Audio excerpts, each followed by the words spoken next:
Statuetten. Hvor har han den fra?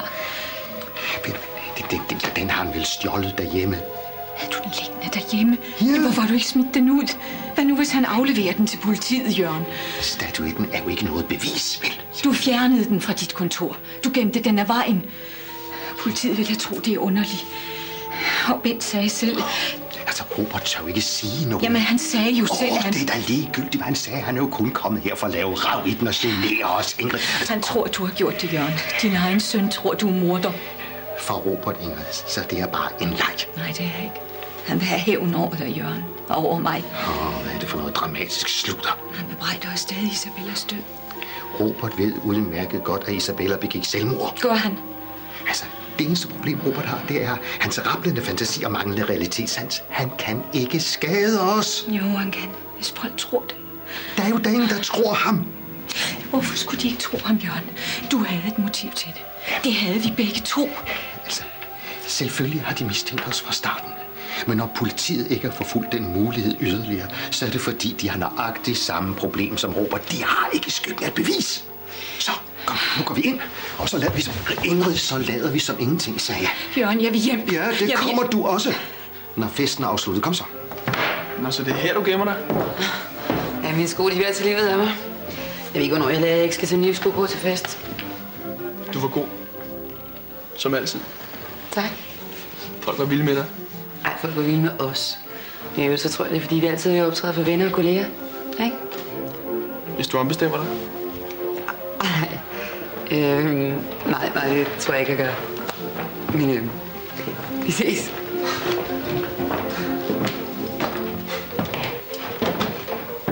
I var virkelig gode. Tak. Kunne du lide min tale? Den var sgu ikke særlig passende. Behøvede du lave det nummer med statuetten? Så du slet ikke, hvordan Jørgen er nede reageret? De rører op og stolene ud på gangen. Robert.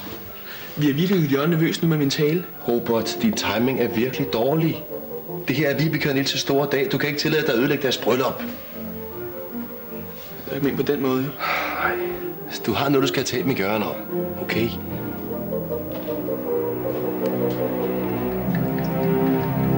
Og vinen til hovedretten skal naturligvis også dekanteres. Men hvorfor det?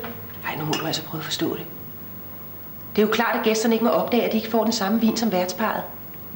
Nå, fordi den er alkoholfri. Lige præcis. Og i øvrigt så slipper brudeparret også for at svare på en masse dumme spørgsmål om, hvad det er for en vin, de drikker. Er det fordi gommen er på Antabus eller hvad? Det skal I bekymre jer om.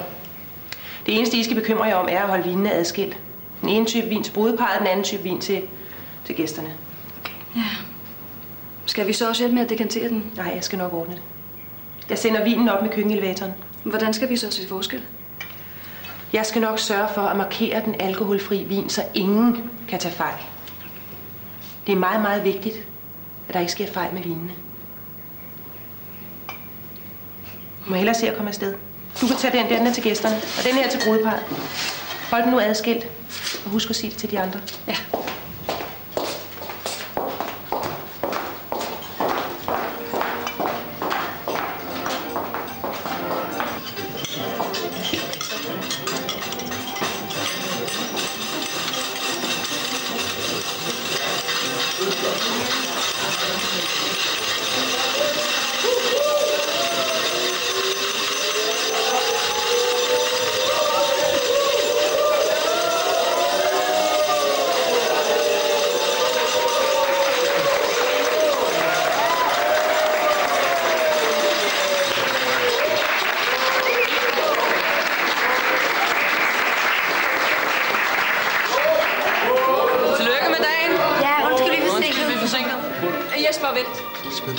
Nej, lad dem være.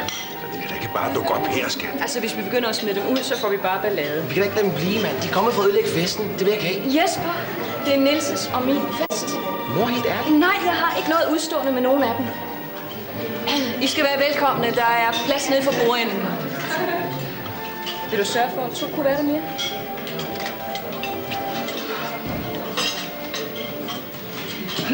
Tillykke med dem. Ja, vi har taget en lille gave med. Er vi ikke noget ballade? Selvfølgelig ikke. Og smukke. Nå, mand. Er den lavet?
Hvad, skal du bare sidde der og spise og ignorere mig hele aftenen?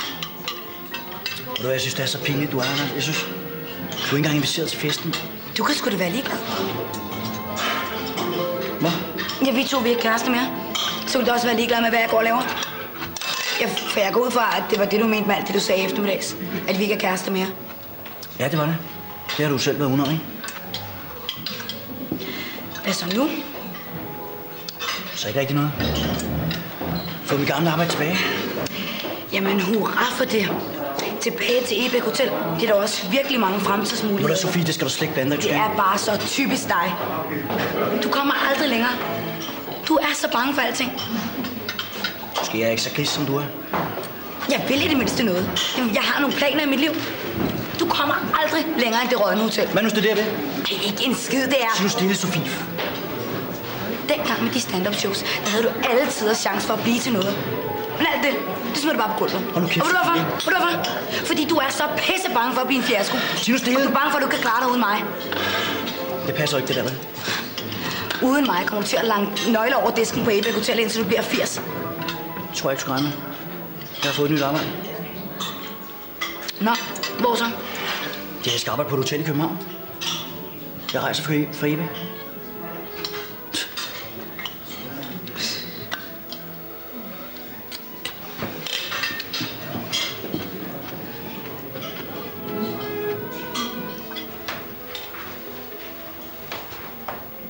Det er først efter midnat. Hvad? Ja, spøgelserne kører gennem gården i hestevogn. Du behøver ikke se efter dem nu. Hvorfor gør du det her? Jeg vil bare lade mig beskæftige, indtil jeg skal til Sverige og flette pæt i røv. Svar mig. Det var jo Jørgen, ikke? Sander kom op på hospitalet for at lede efter dig. Og så nakkede Jørgen ham med statuetten. Du er simpelthen syg, Robert. Du slipte Sander ind i elevatoren. Du sendte de andre vidner væk. Og så gemte du statuetten derhjemme. Jeg tog statuetten hjem flere dage før Sander døde. Nej. Peter så den. Da han ringede fra dit kontor, så han statuetten ligge i din taske. Vil du virkelig gå til politiet og anklage din egen far for mord? Det behøver jeg ikke. Det er kun et spørgsmål om tid, før politiet kommer frem til det samme som mig. For når en indlæggelsesmoden tosse som mig kan lægge 2 og 2 sammen og få Jørgen som resultat, så kan politiet vel også?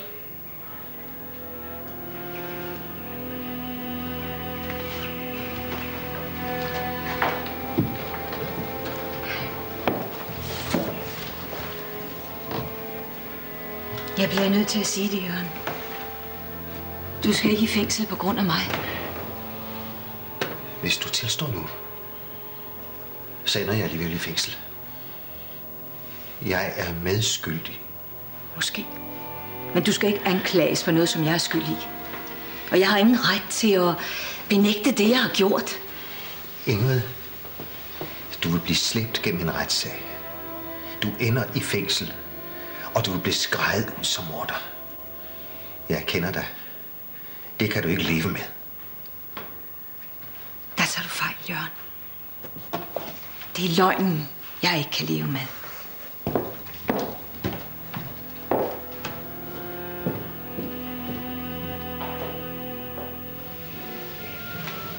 Hej. Hej. Hvorfor sidder du herude? Jeg trænger bare til lidt fred og ro. Har du ikke læst det endnu? Nej. Okay, så hjælper jeg dig. Han gør noget her. Altså meget kan man sige om Oliver, men jeg tror ikke, han kunne finde på at slå op med dig via et brev. Så slem er han ikke. Nej, men jeg er faktisk heller ikke så bange for, at der står i brevet mere. Men hvorfor har du så ikke læst det? Fordi at jeg har tænkt meget over det, du sagde med, at jeg skulle stå ved mine egne beslutninger, ikke? Ja. Og hvis jeg virkelig gerne vil flytte til London og være sammen med Oliver, så bør jeg bare gøre det. Tag konsekvenserne. Så det er det vigtigste, at være sammen med ham. Ja.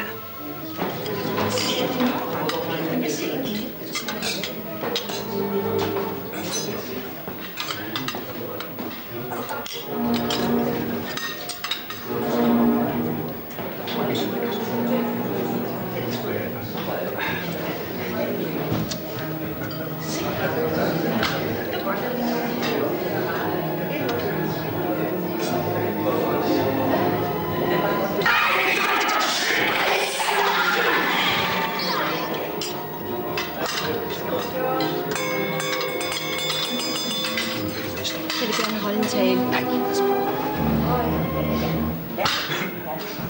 Ja, jeg vil gerne holde en tale. For brudeparret.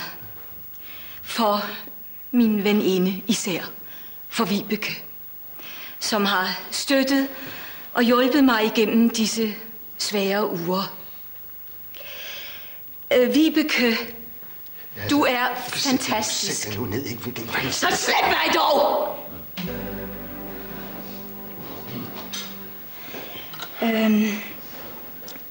Ja, jeg skal ikke trætte jer med nogen lang tale, for jeg har ikke så meget at sige. Og egentlig så vil jeg bare udbringe en skål for bruden. For Vibeke, min veninde. Jeg har været meget heldig at møde et menneske som dig, Vibeke, så sent i livet. Og i aften, så skal jeg betro dig noget. Noget, som jeg burde have fortalt for længe siden. Ja, og her tror jeg faktisk, jeg bliver nødt til også at blande mig. For også jeg vil sammen med Ingrid få lov at sige dig tak for alt det, du har betydet for Ingrid. Vi kan jo mærke, og vi ved jo alle sammen, at det har været en utrolig svær tid for hende. Og det vil jeg også sige dig tak for. Du er virkelig en sand ven. Og så vil jeg samtidig ønske brudeparret rigtig hjertelig tillykke. Og vi ønsker jer jo alle sammen en lys og en lykkelig fremtid. Jeg synes, vi alle sammen skal rejse os op og udbringe et hurra for brudeparret. 3 lange og 3 korte. Brudeparret længe leve. Hurra! Hurra! Hurra!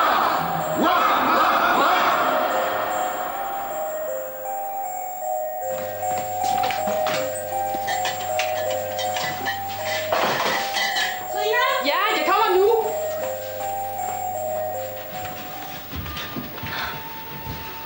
Okay. Hvad tror du, der er den der? En bombe måske? Ej, kom nu. Hvad tror du? Det er en kanonfest, det her. Ja, maden fejlede i hvert fald heller ikke noget. Nej, det er underholdning. Ja, og selvom at fru Hald fik en lille tår over tørsten, det kan vi selvfølgelig ikke bebrejde den. Ja, nu hedder hun jo altså ikke fru Hald mere, vel? Hvad vil I egentlig her? Hvorfor har du tror, vi er kommet? Altså, vi vil da bare ikke gå glip af en god fest. For øvrigt nogle kanonfede lokaler, jeg har fundet. I er ikke inviteret. Nu hænger du dig i detaljer, Jesper. Især dig. Hvad vil du her? Der er bryllup i familien, det kan jeg da ikke gå glip af. Han har skaffet mig en samtale på London Design College. Nå, er det en god skole? Ja, meget. Ej, det må han virkelig have knoklet for. Han sender også flybillet til mig, Clara. Så tager du derover. Ja. I hvert fald en uges tid, ja. Jeg trænger også til at komme lidt væk. Vi to er ikke i familie. Har jeg ikke sagt det til dig? Se, det tror jeg lige, du skal tjekke op med bruden. Hun mener vist noget andet. Men mindre at hun selvfølgelig har løjet for min far hele tiden. Det er også en mulighed. Du har intet at gøre her. Der tager du grueligt fejl. Jeg måtte afbryde en samtale med Sille i formiddags. Den er jeg kommet for at gøre færdig. Jeg har sagt, at jeg ikke vil tale om Sille, har jeg ikke? Det var da utroligt, så jaloux du er. Det må være det, Sille ikke kan holde ud. Er det det, Sille? Philip. Hvem er dig, Sofie? Jeg troede, da John var i gang med at arrangere sig en fest. Ja, vi åbner først om en uge. Så jeg er selvfølgelig også inviteret begge to. Ellers tak. Jeg forstår ikke, hvorfor du er sur over, vi er kommet. Altså, det er jo ikke, fordi vi er kommet for at ødelægge noget, vel? Vi vil bare gerne sige tillykke, ikke? Jamen, så skrub dog ind til bordet og sig tillykke. Og tag det dog roligt. Altså, jeg vil da bare ikke genere gæsterne med min cigar. Så ryg den til kaffen. Okay.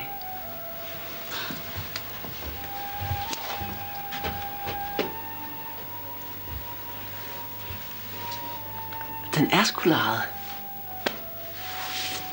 Vi mangler rødvin.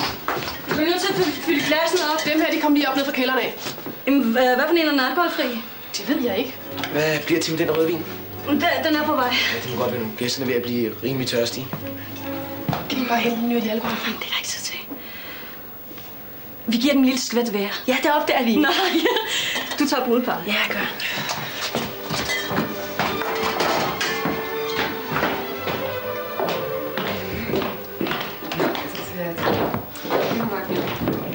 Nå, hej. Hej. Hej. Ja. Sikke en fest. Ja. Du, ved du noget om, hvorfor Ingrid, hun er underlig? Hun opfører sig så mærkeligt. Jeg tror måske, Ingrid har fået et par glas for meget at drikke. Nej, det er det der med Sander. Jeg tror ikke, hun har et særligt godt stadigvæk. Hun sidder for det meste ude i køkkenet. Stirret i luften. Hun vil ikke tale om Sander. Og hun græd heller ikke til begravelsen. Jeg tror, hun har kørt så meget rundt i det, så nu har hun bare fået nok. Hvad med at invitere med til London? På ferie, eller hvad? Ja, på sådan en slags rekreation. Tror du ikke, det ville være godt for hende at komme væk fra det? Ej, jeg ved ikke rigtigt. Altså mig og Oliver og Clara i en 2-værelseslejlighed bliver forvejen rimelig trængt. Jeg synes, det er en fremragende idé at sende Ingrid til London. Det er altså ikke et møbel, du taler om, Robert. Jeg synes stadigvæk, det er en god idé, hvis du kommer lidt væk. Og hvorfor? På grund af Jørgen.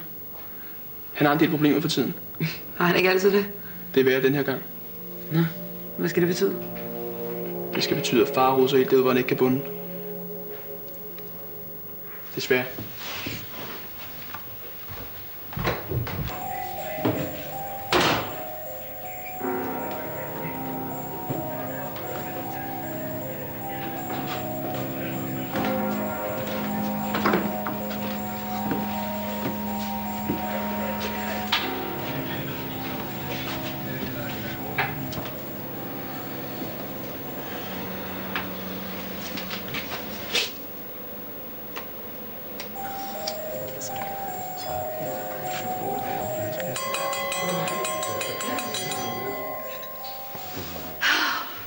Ja, så inden desserten, så vil jeg gerne lige benytte lejligheden til at sige et par ord. Først og fremmest så vil jeg sige alle sammen tusind tak, fordi I ville komme her og være med til at gøre den her dag så helt speciel for Niels og mig. Og den er altså langt fra slut endnu. Så vil jeg også gerne sige tak for de flotte gaver og for alle de smukke ord og taler. Hvor er den alkoholfri? Men den har vi hældt op. Med sedlen på? Jamen, nå, der er den. Den må være faldet ned. Vi kunne ikke finde den. Du har da ikke skænket vinen op alligevel, vel? Det blev vi nødt til. Jeg har ikke mere i glasene. Er du blevet fuldstændig vanvittig? Sagde jeg ikke til dig, at du skulle skille dem ad? Ej, jeg er bare rolig. Jeg gav dem kun et lille skvæt hver. Det er der vel ikke nogen, der dør. Og så er der alligevel en tale, som jeg vil fremhæve, som rørte mig et helt særligt sted. Og det var den fra dig, Niels. Ikke fordi, at det var ordene, selvom jeg ved, du har gjort dig utrolig meget umage med dem. Jeg har set adskillige udkast i adskillige skraldespanden derhjemme. Men fordi jeg ved, hvad du mener med de ord. Og hvad kan jeg sige andet, end at jeg elsker også dig. Så vil I sammen med mig skåle for gom? Og for bruden. Så ja, skål. Skål, skat.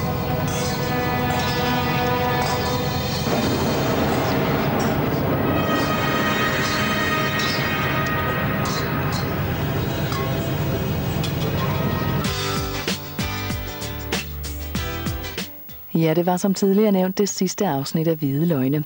Hvis du ikke har fået set dem alle sammen, så får du endnu en chance. Fra på mandag genudsender vi nemlig tidligere afsnit. Om lidt tager vi hul på de nye afsnit af Interne Affærer.